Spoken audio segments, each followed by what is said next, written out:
பிரதமர் நரேந்திர மோடி அவர்களுக்கு நம்முடைய பாராட்டுகளையும் வாழ்த்துக்களையும் நாம் தெரிவித்துக் கொள்கின்றோம்.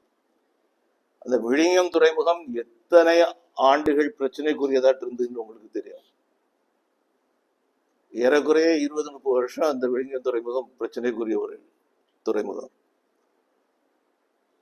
காங்கிரஸ் அரசாங்கம் வந்தாச்சுன்னு சொன்னா கம்யூனிஸ்ட் எல்டிஎஃப் யூடிஎஃப் ரெண்டும் மாத்தி மாத்தி மாத்தி மாத்தி குழப்பத்தை உண்டாக்கிட்டே இருப்பாங்க, வரவிட மாட்டாங்க. நம்ம நரேந்திர மோடியினுடைய அரசாங்கம் வந்த பின்பாக இந்த அரசுக்கு முதலாவதாக ஏறக்குறைய 700 கோடி ரூபாய் மத்திய அரசாங்கத்தினுடைய பணத்தை அன்னைக்கு நான் அந்த துறையினுடைய அமைச்சராக நான் இருந்தேன். அப்ப என்னுடைய மனசுல இன்னொரு கேள்வி வந்தது. நாம ஏற்கனவே பல முயற்சிகள் எடுத்து டிபிஆர் வரைக்கும் ரெடி பண்ணிட்டோம்.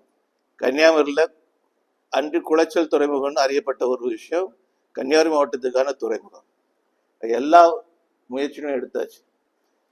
இப்போ விழிங்க வந்தாச்சுன்னு சொன்னா இது பாதிக்குமா அப்படிங்கிறத பற்றி ஸ்டடி பண்றதுக்கு ஒரு இது பண்ணோம். கட்டாயமாக எந்த வகையிலும் பாதிக்காது அப்படின்னு சொல்லிட்டு அன்னைக்கு அந்த ஆராய்ச்சியாளர்கள், அறிஞர்கள், அதிகாரிகள் இவங்கெல்லாம் சொன்னாங்க. இன்னும் தேவை இருக்குது அப்படின்னாங்க. விழிங்கத்தை பற்றி நாம சந்தோஷப்படுறோம். ஆனா விழி பிதிங்கி நிற்கக்கூடிய கன்னியாகுமரியை பார்த்து நாம வெட்கப்படுறதா, வேதனைப்படுறதா? இந்த துரோகத்தை செய்த காங்கிரஸ் கட்சி, திராவிட முன்னேற்ற கழகம், அவருடைய கன்னியாகுமரி மாவட்டத்தினுடைய இளைய தலைமுறை வருங்காலத்தில் மட்டும் கிடையாது, எந்த காலத்திலையும் மன்னிக்கவே மாட்டாங்க. 28,000 கோடி ரூபாய்க்கான திட்டத்தை நமக்கு தந்து 2023 பணிகள் முடிக்கப்பட்டு முதல் கப்பல் போயிருக்க வேண்டிய இடம் எங்கிருந்து போயிருக்கணும்? இந்த கன்னியாகுமரி மாவட்டத்திலிருந்து போயிருக்கணும். இது மண்ணவாரி போட்ட அத்தனை பேருடைய வாயிலிருந்த மண்ணு.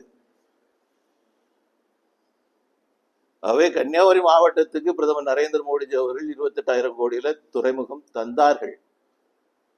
அதை பெறக்கூடிய அருகதையற்ற ஜென்மங்களாக இங்க இருக்கக்கூடிய காங்கிரஸ் கட்சிக்காரங்க, திமுக, கம்யூனிஸ்ட், சில மதவாதிகள், சில மத தலைவர்கள், இவங்க எல்லாம் செயல்பட்ட காரணத்தினால இன்னைக்கு நாம அங்க வேலை கிடைக்குமான்னு என்கிட்ட வராங்க.